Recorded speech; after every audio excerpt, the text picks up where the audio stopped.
And at the round table this morning, we have Lisa Powell. Lisa, good morning. Good morning. Thank you for having me. We really didn't coordinate the blue thing. Yeah, we really didn't. Just for the record, and we'll have that on tape, but I guess it kind of worked. So anyway, thank you for joining us. Not everybody wants to get up and rise and shine. Oh, I got to say my lines again. Oh, okay. But anyway, Lisa, welcome to the round table. And so thanks for being here. Thank you. It's a pleasure. Welcome, Lisa. So I know we're going to be talking about ERDA. Can you tell us a little bit of, or can you tell us what is ERDA? Sure. It's become known as ERDA, but it's actually the Enid Regional Development Alliance. It is the Economic Development Office for Enid, which sometimes throws people off because it doesn't say economic development in the name. But we work to grow the business base in Enid, and we do that primarily through working with existing businesses to make sure that we keep them here and that we grow them here. But then we also get involved in recruiting new business to Enid and helping those that do decide to locate here. And I'll mention that any more business recruitment also involves people recruitment. So we get involved in projects that help inspire people to want to live and locate in Enid. So, okay. Well, Lisa, your timing is perfect, really, for us here on the show, is because there was a new sign installed around Champlain Park, and I know that ERDA is part of the Enid First team. So you got Enid First, and then signs, economic development, but also there's a term called wayfinding. So let's start at the beginning. Tell us about wayfinding. Wayfinding is a fancy word to just talk about providing directions to people. Remember that, Sarah. Yeah. Fancy word. Fancy word for helping you find your way through town or any other place that you might have signage. And so that's what this project is about. Okay. So why wayfinding in Enid? Well, that's a good question. And I was born and raised in Enid. So we need these signs, huh? Well, if you're like me or anybody who's lived here a long time, you usually give directions based on landmark businesses. And so I have even referred to the former Newman's store or the, a grocery store or, go find that and then turn. And to visitors or newcomers to town, that's not very helpful. In fact, we have more new people in town than ever. As you've probably reported on, Enid has been growing the last many years. And we have new visitors from Vance Air Force Base continually. Our medical sector brings in a lot of new people. So we want to tell them how they can get places. I want to share a little story about that. I moved here 5 years ago, and I figured it's such a small town, there's no way I can get lost. Well, I think on week one, I was out on my way to the library. It took me 45 minutes coming from Brooks Drive to find it. Wow. Because I mean, there was no sign that I can see. And there is a sign out there, I believe, but it's not really, really high, and it was blocked at that point. So I can definitely see where we do need these signs to help people like me. Boy, Sarah, it took courage to say that. I don't think I would tell me it took 45 minutes It took to find a long the library. time.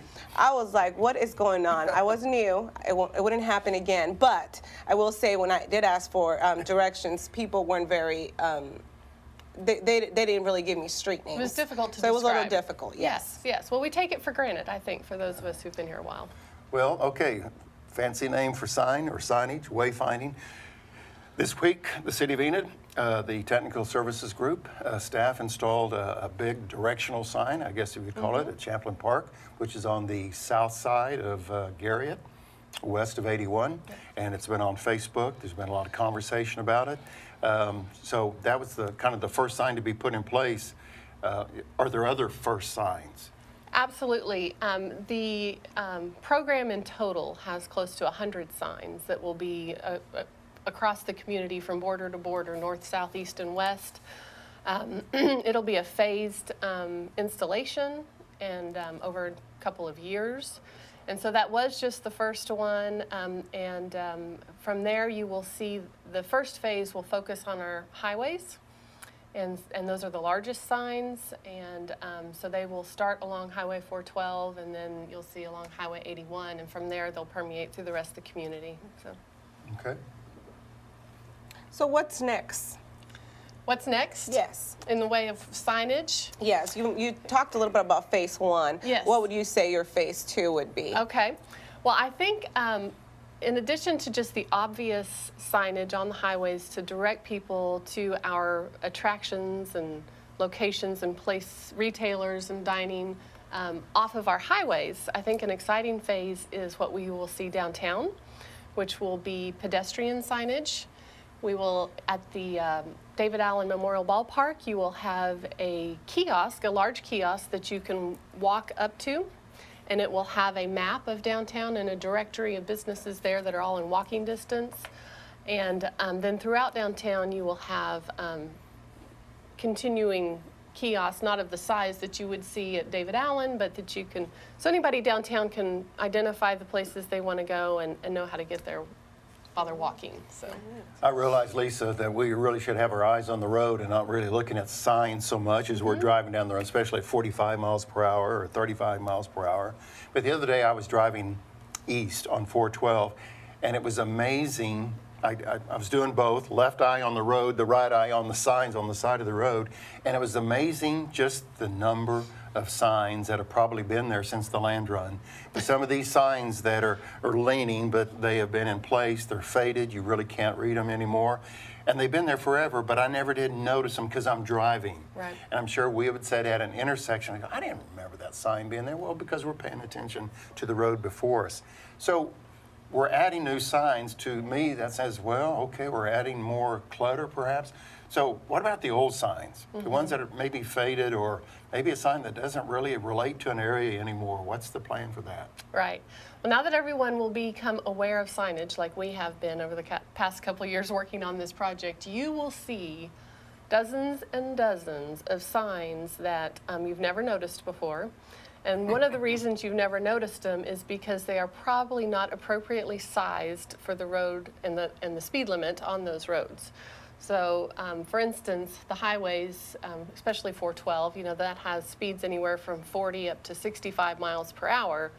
And so we've worked with a consultant, and there is a serious science behind all of this as to the number of venues you could list on a sign, the size of the font, the type of font, the colors that are allowed, the reflectivity of the sign, the location of the sign, so that they are easily read at the appropriate speed limit, and you aren't overwhelmed with too much information, but it gets you to where you need to go. So a lot of our signs, we do have a lot of signs, and so the objective is to remove signs that these will replace instead, and also just review those that are out there and identify any that are outdated. So some I pointed out were some signs to the Norse Center that's Right. up on East Willow, and that center is no longer being used, and so those types of signs can come down. Now, I know Sarah's got one more question for you because I saw the look in her eye. You're starting to remove these signs. So,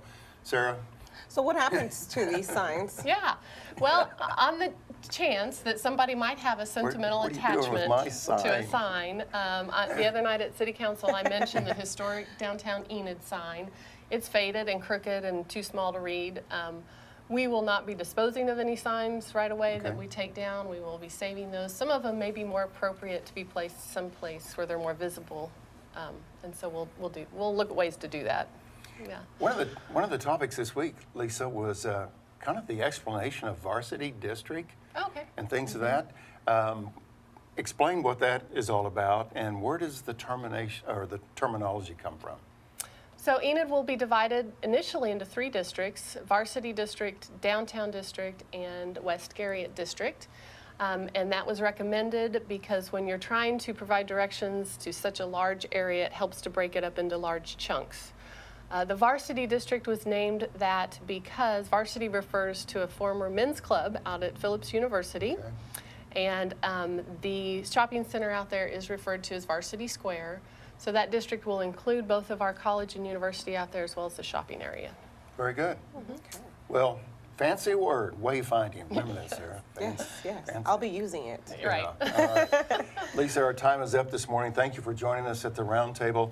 If people want to know more about wayfinding, what's next, and things of this nature, is there a site, or do they just keep up with the City of Enid, or Enid First, or what's your recommendation?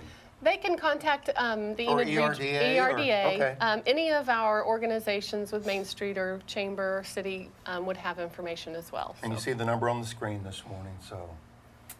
Very good. Lisa Powell's our special guest this morning at the round table. Lisa, thank you very much. You're always you. a wealth of information, and you just do a great job for the community. You're a great ambassador for the city, and we thank you for joining us. And anything else, Sarah? Are you good? I'm good. Thank you for having me. All right, you bet.